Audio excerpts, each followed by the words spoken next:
Selamat pagi.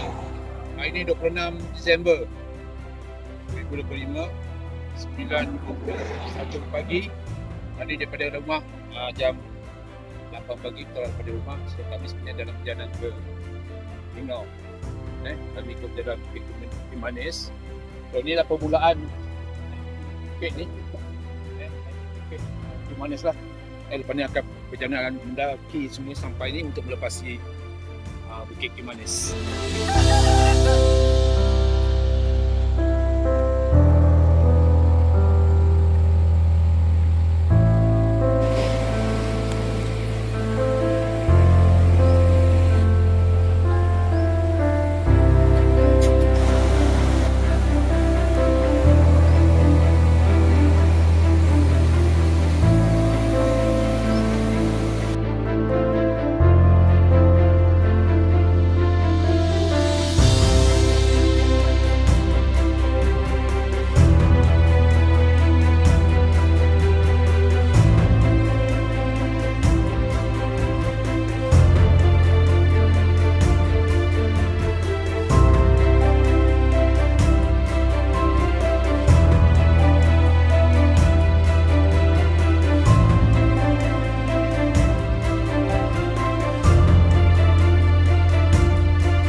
Assalamualaikum, selamat pagi. Kami di kilometer 32 km nak sampai, tak pasti km ataupun Batu, nak sampai lagi ke Lingau ni. Kami berada di Gravity Hill. Ada viral kata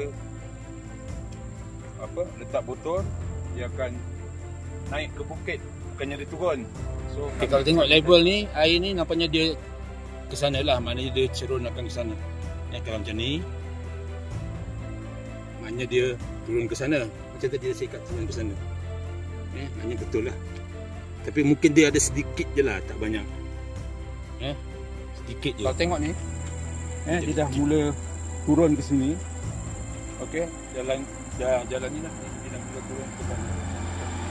Kalau kita letak botol ni, tengok apa jadi dia. Kalau ikut dengan dakwaan tu, dia ke sana lah.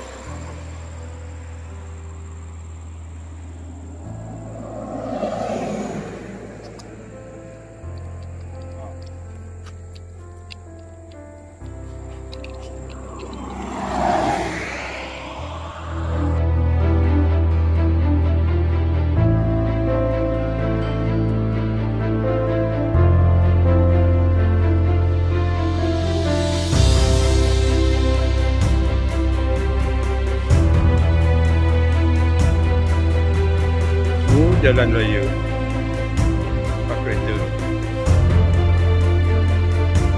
Kereta pusing.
Taman Banjaran Crocker.